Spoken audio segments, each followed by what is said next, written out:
Everyone keeps talking about defenders. Who to sign, who to sell, who stays. But if the midfield isn't right, it doesn't matter who you put behind them. This is Coach's View, part 2. And today we focus on the midfield. Not names, not transfers.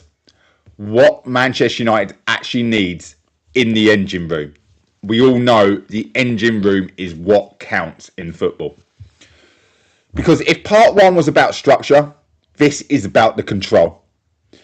And if you didn't watch part 1 yet, go back and watch it after this.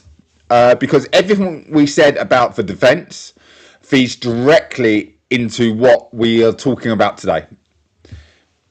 And if you want proper football breakdowns like this, no hype, no agendas, just how the game actually works, make sure you hit that subscribe, give the video a thumbs up, because this is part 2 of a 4-part series, and it only gets more important from here. Because I'll be honest, I don't think United's biggest issue is the defence, but we keep talking about certain players. I think the real problem is that we don't control games. Not consistently, not properly, not like the top teams do. So the question is simple. Do we actually need better midfielders? Or do we need a midfield that finally makes sense? And tonight, I'm hoping I can shed some light on that.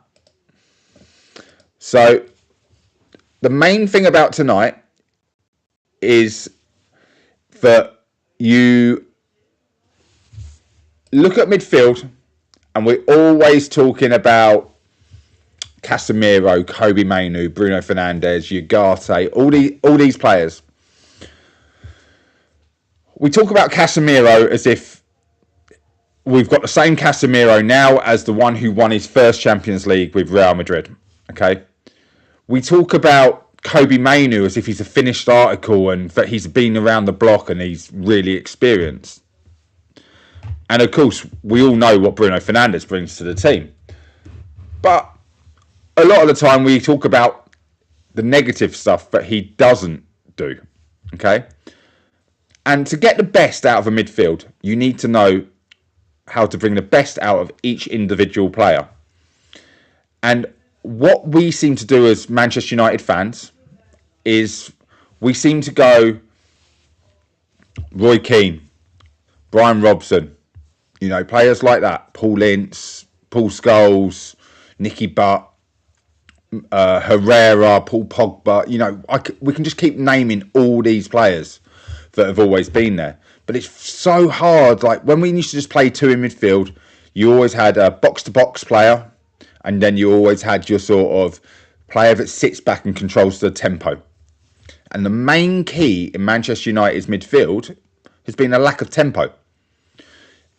We can just look back at, I'd say probably 2/3 of the games, even just under Carrick. Michael Carrick, one of the best midfielders we ever had, after Keane, Scholes, but after Keane went, he was probably the next best who just could keep the ball ticking, just read the game. And I can't imagine that he doesn't see how important that is. Now, there's lots of talk out there, Anderson, Walton, you name it, Belieber, Stiller, these players' names just constantly being linked towards the club. But what if we sign Adam Walton? I love Adam Walton. And I'm not going into players, but Adam Walton, his profile is a line-breaking pass, ball receiver, press resistant. And I start describing Kobe Mainoo. Okay? So we've got a player like that. And like I said, this video is not about names. It's about what the club needs. We need power. We need pace. Someone who can get from 18-yard box to 18-yard box in closer to the 4-second mark than it is the 8-second mark. At the moment, we know that if we high press, we leave a big gap to our midfield and we can't recover. So we know that we have Bruno Fernandes and we know we need to build around him. Wide players, be it wingers or wide forwards. a holding midfielder, or as everyone likes to refer to them, as an 8 and a 6, or 2 6s, a double pivot. There's all these titles, okay? And technically, they're all just one person. If you find the right one, they're one person, okay? So for this instance, to explain, I'm going to use Roy Keane. When we signed Roy Keane, we had Paul Ince, okay? And he just swapped over with Brian Robson, okay? But when Roy Keane was at Nottingham Forest, he was a box-to-box goal-scoring midfielder, okay? But whenever anyone talks about Roy Keane, they talk about the destroyer. That came later. But Roy Keane could do so much more. You give him the ball, he'll make the right pass, be it 5 yards, 10 yards, or he'll give it to someone who can play the 50, 60-yard ball, okay? Now, I would like to just shed a bit of light on, there are these players who still exist. But what we see a lot of players being talked about are, look at their stats, look at they can do this, look at they can do that. But what team are they doing it for? Are they pressure resistant because they're under so much pressure? Because they're playing for a lesser team where everyone's better against them. So, you know, let's just have a quick think about that. Why I quickly just check one thing. I just want to say welcome to everyone on X, currently watching. Pop on over, you know, to the YouTube and hit the subscribe button. You know, get a follow, turn the notifications on, and you'll always know when we're going live. But let me just try and swap something up here with the camera. 2 seconds. This is what happens when we do these videos live.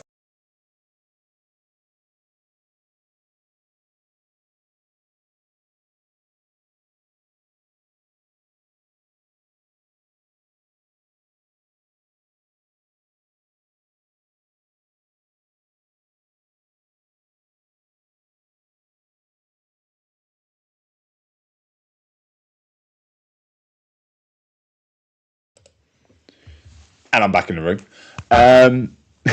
So quick explanation. We're trying a new setup today where we're using ultra low latency. And I think it just had a slight issue with my camera. It's quickly sorted. So where were we? So Roy Keane was the go-to, the GOAT, the greatest Premier League midfielder. And we always talked about what Roy Keane and what Patrick Vieira, the difference between the two. And if you could put the two together, you had the perfect midfielder that could probably play midfield all on their own. Especially, well, when I was growing up.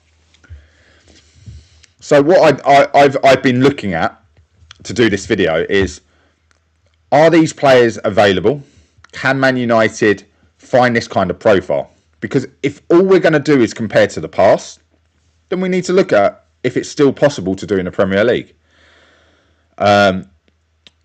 Obviously, the destroyer, if you like, is very hard to find because, let's be fair, you can sneeze on a player in the Premier League these days and it's a foul. Okay, so it's very hard to find that hard-hitting, hard-tackling player. So the only ones I could really come across were ridiculously quick. And what they were doing was getting between the player and the ball and shielding the player off, turning out with the ball, or picking the ball off and playing the pass. It wasn't about sliding in, making the tackle anymore. It's about getting your body there. And then you know, you've seen it. We've seen Casemiro do it, where slam on the brakes, player runs into the back of you, you get the foul, retain the ball, turn it over. So I don't think the style of player when people are trying to go, oh, we need a bit of bite in midfield, that's not going to be there. But power and pace is. So I feel we need more height in midfield. I would say at least 6'2" plus, one of the midfielders we need. I would say that quality of passing is more important than tackling currently. Because if you can pass the ball and retain the ball, we shouldn't need to turn the ball over as much as we do in midfield, and you can keep it. Now, back on the first episode, we talk about defenders, and we talked about being able to pass out. And we mentioned Martinez's ability to break the lines, and he passes the ball through our midfield straight into Bruno.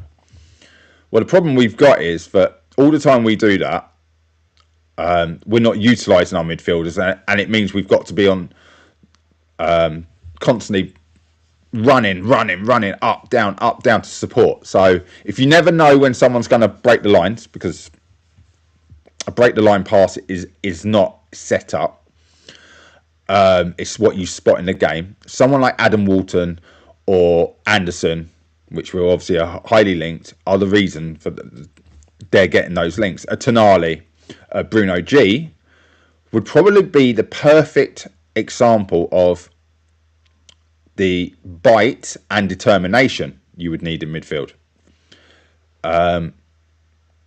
But then I could say Aston Villa with Unana and McGinn, before McGinn got injured, so more the end of last year, would be the idea of height and tenacity. So are we able to bring that into the United team? Because when I watch, it's not even United channels, it's anyone sort of talking. It could be Talk Sports, Sky Sports, it could be any of these, talking about Manchester United's midfield. And Anderson's name comes up. I look at Anderson and I go, is he a holding midfielder? And everyone goes, yeah, no, that's what he does. But when you see his heat map, when you see people who've done scouting reports on him, he's very forward thinking.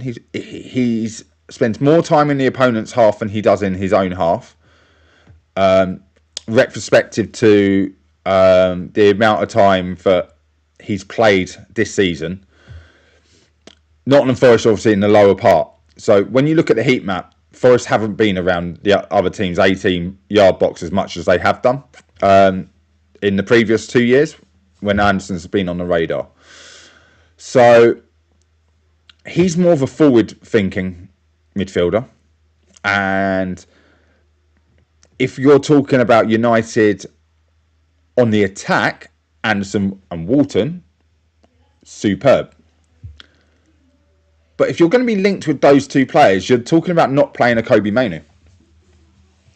And neither of those two players are the type of player you would call a, like I said, first Champions League style Casemiro, a Roy Keane, a Michael Carrick. They're not them. Walton maybe could have been a Carrick if he learns to defend, but he won't win the tackles. He's not I'll take one for the team kind of guy. He is a little bit too nice. So my question to you guys, if you've made it this far into the video, what is your ideal midfielder trait? Give me 3 traits. Remember, traits are power, determination, aerial ability, tackling ability. It's not a Roy Keane, a Patrick Vieira. We're not talking about a type of player. We're not talking about the past, because those players wouldn't be able to do what they did then, what we do today. A Rodri is not a Roy Keane, is he? Yeah, and that's we're talking probably about the 2 of the best ever in different genres of the Premier League. So when I look at our midfield, that's just our central midfield. We now got to talk about wide players.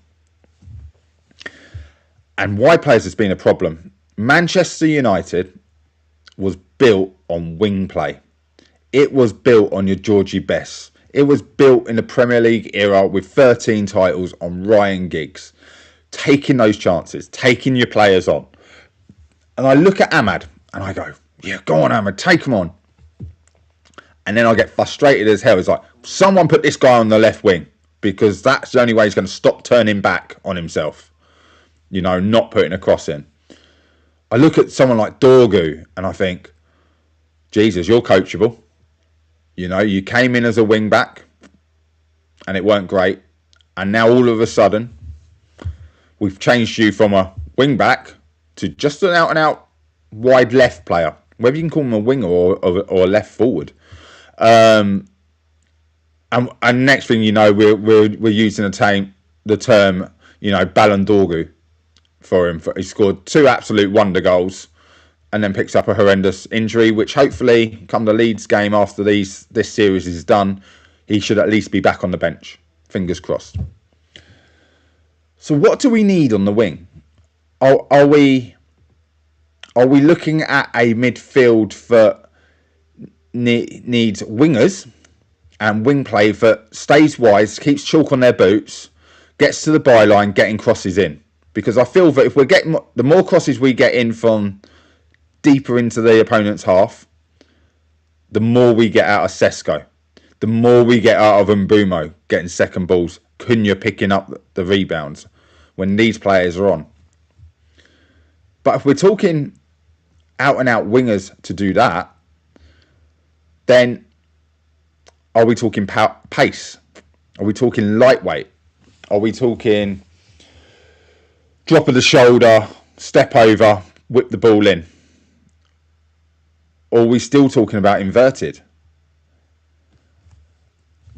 Whoever we have on our wings dictates who we have in the centre of the park. Because if you've got players who don't make the same runs consistently, so again, turning back the time, we had a Paul Scholes and he knew right-hand wing, he could ping it out to a David Beckham. He could ping it out to the left to a Ryan Giggs because they're looking behind. And as soon as those wide players got the ball, the striker knew they're going to touch it and they're going to put a ball playing forwards towards them in behind. So you're always on the attack. You're not always going to get the ball, but you're going to make the defence turn and run backwards. And that's what the engine room is all about, dictating the pace of play.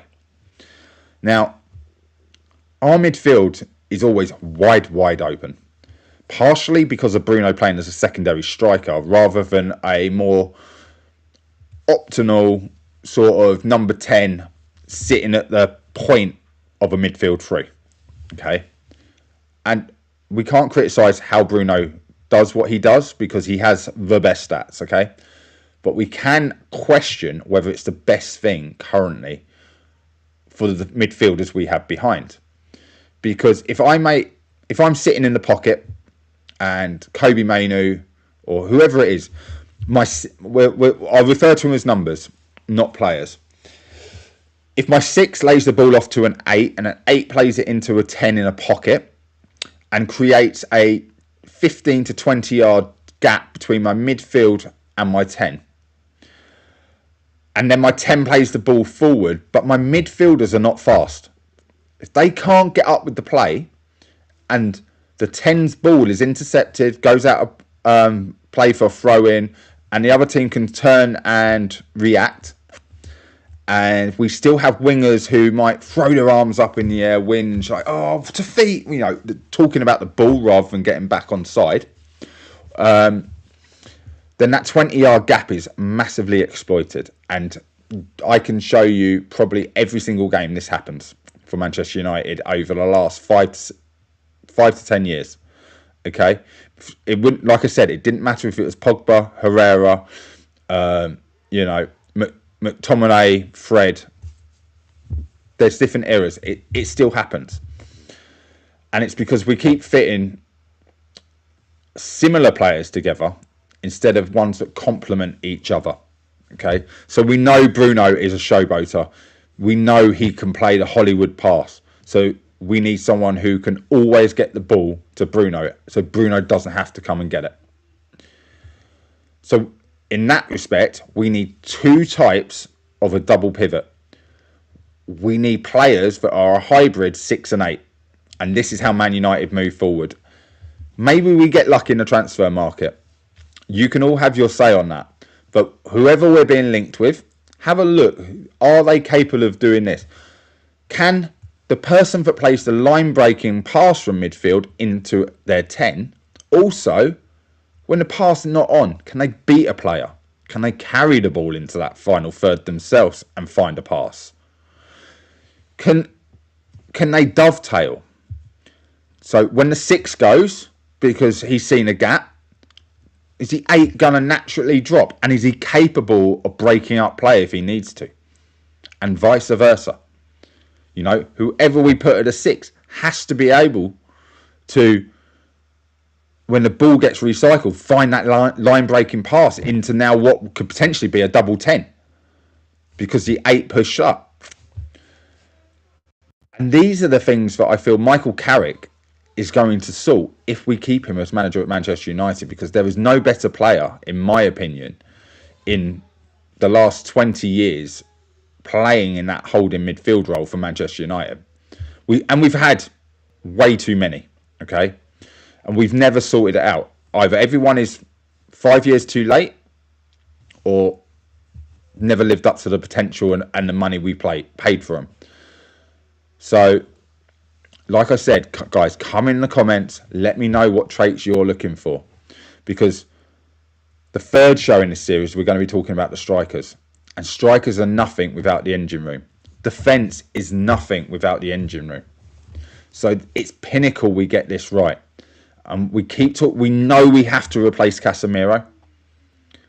We know that Mainoo doesn't have the legs to necessarily sprint box to box for 90 minutes.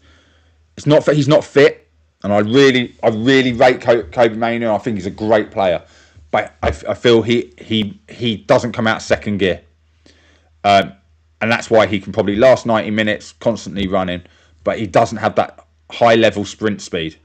I've seen so many players run off the back of him, run off the back of Casemiro. So when we're looking at all these midfielders, what are they going to give us going back the other way when we've got to be running backwards? That's a real aspect that a lot of people aren't talking about. They're talking about chance creation. I'm doing a lot of talk here about progressing the ball forward because that's being on the front foot. But we also need leaders. Casemiro is a leader, okay? He's a leader by example because he doesn't necessarily have the greatest of English to be shouting and screaming at people. Bruno is a leader by example. Harry Maguire, I spoke about on the first video, is a leader that we could lose. And we can't rely on the other players. So we also need to bring in a midfielder. And this is maybe the smarter move, is we bring in a older midfielder. Some may say like a Sander Berge from Fulham. And I know a few people will be going, yeah, last Mark's talking about Sander Berge. But I'm talking about experience. I'm talking about a Polina from Tottenham. Maybe too old, but it's still experience. We did it with Ericsson. And I think that helped in some respect. But unfortunately, we didn't have cover. And when you only want to use Ericsson for 5-10 minutes. So maybe Human from Sporting. Maybe a Italian midfielder. You know, this is where the Tonali and Bruno G makes so much sense if you could do it. It might cost us 150 million, but would it revolutionise Manchester United's midfield to be solid at the back and driving forward? Potentially, yes. And Anderson and Walton, a bit too young maybe. Would it be a gamble? Definitely. Could it pay off? I think highly likely, but obviously we're expecting Anderson to go to City, but you've got to bid for him. That's what I will say, is we've got to bid for everyone we want, and we take the ones we get. Unless you're like, no, he's the same profile. What I don't want to see is us buying 2 8s or 2 6s. I think Mainoo needs to fight for his position. I think Collier needs to fight for that position when he's back fit. I still rate Collier highly, but we've got to see how he recovers from these injuries. There's talk of him being used as maybe mate weight now to bring in another player, so he goes the other way. Let me know, guys, what you think about the midfield, because for me, a lot of people talk about names, but they're not looking at the profile of the player. A Baleba is a massive gamble. He's probably the biggest one. He's been horrendous for Brighton this season. Spent most of the season coming from the bench or starting and being really poor. Anderson looking like he's going to City. Walton, 50 to 80 million. but very similar player to Kobe Mainoo. Then you'll start looking at others. João Gomez. Do we really want to be buying another relegation fodder midfielder? Does he look good because he's a better player in a poor team? Will we get as lucky as we did with signing? Obviously, his are they both Brazilian? I think they're both Brazilian. But we signed Cunha from that team. But he was a starlet. I don't really see João Gomez as a starlet of there. There's talk of Fernandes from West Ham. There's so many names. But who are we talking about replacing? We only should be talking about replacing Casemiro currently. I see Fernandes, when they played against us, played in more of an advanced 8-10 role. So again, that's not a Casemiro replacement. So all these names sound great. But do you honestly think that's who they are? We might look outside of here. Ederson, Hillman, two alternatives in my mind. Ederson, some might say, have dropped off a cliff from Atalanta. But I think where he's been refused moves over the last 2 years, that could happen. And maybe a refreshing of him is needed. He's been dropped from the Brazil squad. Probably not even going to be in the World Cup team now. So he has properly come off. So could we get him cheap and build him back up? Maybe. Hillman, forget about the Arsenal tattoo on his arm. But, you know, his stats wise and heat map for Sporting, when you look at Champions League performances, looks like a regen of a Rodri. Again, massive gamble, especially coming from Sporting, you know, because of the whole Gyökeres ain't really cutting it, and obviously Amorim was out of his depth. But I feel that what we do now is we need to start looking at solidifying defence and midfield and making them one cohesive unit. It's not about our midfield and our attack. It's the other way. By finding the right people to screen the defence centre-backs, because we can't replace all our centre-backs. We can't replace all our midfielders. So we're going to have to make that work. And it's about getting that right complementary 4-man box. And then we look at the wider players. There are wingers I would love to have power and pace getting forward. A Frimpong or a Denzel Dumfries would have been ideal for us, either as a right back or a right winger. On the left, maybe a Spinatone or I can't think of the one at Inter, left winger / left back, someone who can play both roles if needed when doubling up, but can get forward with pace, can get to the byline. Like I say, guys, you let me know what it is you need in the chat tonight. Haven't been many of you on. I don't mind that because I'm sort of talking through these, and obviously there's international matches on. But we will be back on Sunday night. We will be talking about the attack, okay? You'll be able to set reminders for it nigh on straight after this. Is our attack ever going to produce a 20 goal a season striker currently with the profile of players we buy? So that's a little heads up on what we could be looking at, okay? But for now, I appreciate everyone who's watched the video. And if you've got all the way to the end, go back, watch the first episode if you haven't seen it. I'll link it in the end screen. And otherwise, make sure you give the video a thumbs up. It's greatly appreciated getting us out there. Hit the subscribe, turn the notifications on, and I'll see you on part 3 when we talk about the strikers. See you later, guys.